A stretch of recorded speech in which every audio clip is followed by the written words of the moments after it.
लेकिन जहां एक गरीब प्रसन्न है, प्रफुल्लित है, वैश्विक महामारी से प्रधानमंत्री मोदी जी के विजन ने प्रत्येक नागरिक को बचाया है, वहीं जिन्हें गरीब के चेहरे पर खुशी अच्छी नहीं लगती, जिन्हें प्रदेश और देश की समृद्धि अच्छी नहीं लगती, उन लोगों ने अनर्गल प्रलाप करने प्रारंभ कर दिए, साजिशें रचनी प्रारंभ कर दी। आप याद करिए, जब हम प्रवासी कामगार और श्रमिकों को भारत सरकार की मदद से सुरक्षित उनके घरों तक पहुंचा रहे थे, तब कुछ राजनीतिक दलों के लोग ऐसे भी थे जो षड्यंत्र करने में लगे थे। उस समय का षड्यंत्र भी सोचिए, किस प्रकार के षड्यंत्र थे। बस के नंबर के स्थान पर स्कूटर के नंबर दिए जा रहे थे, फर्जी नंबर दिए जा रहे थे, कबाड़ ट्रकों के नंबर दे करके जीवन के साथ खिलवाड़ करने की कुत्सित चेष्टाएं हो रही थी। और वही षड्यंत्र अभी भी बंद नहीं हुए, ये लगातार चल रहे हैं। ये सोच वही सोच है जो वंशवादी सोच,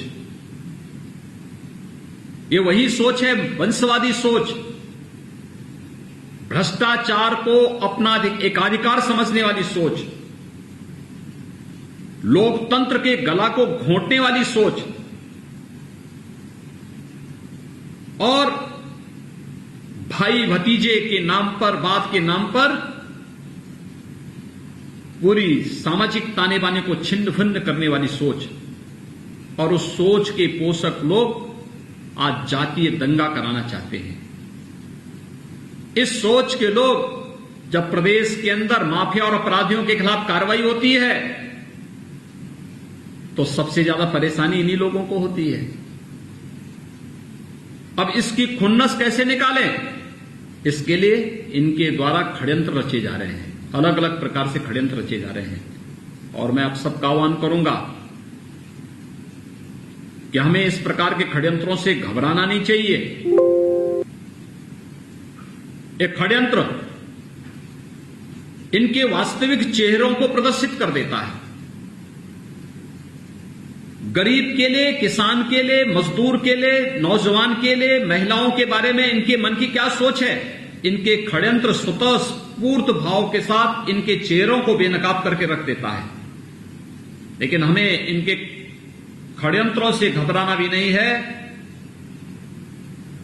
और न ही हमें इसमें किसी भी प्रकार से पीछे हटने की आवश्यकता है। हमारा कार्य न जाति के आधार पर, न क्षेत्र के आधार पर, न भाषा के आधार पर, न मत और मजहब के आधार पर, हमारा काम तो शासन की योजना सबका साथ, सबके विकास के आधार पर समाज के अंतिम पायदान पर बैठे हुए व्यक्ति को बिना भेदभाव के शासन की योजनाओं का लाभ पहुंचाना हमारा कार्य है।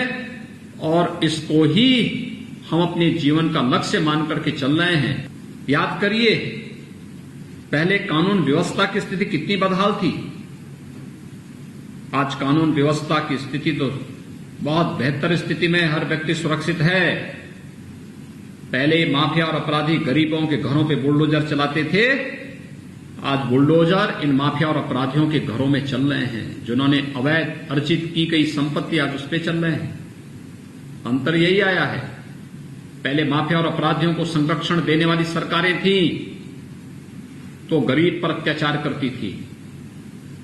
आज गरीबों को संरक्षण देने वाली और जनता को जनार्दन मानने वाली सरकार है तो माफिया और अपराधियों को वह उनका सही ठिकाना बता रही है कि इनकी जगह कहां होनी चाहिए और उसके अनुरूप कार्रवाई भी उसी स्तर पर प्रारंभ भी हुई है।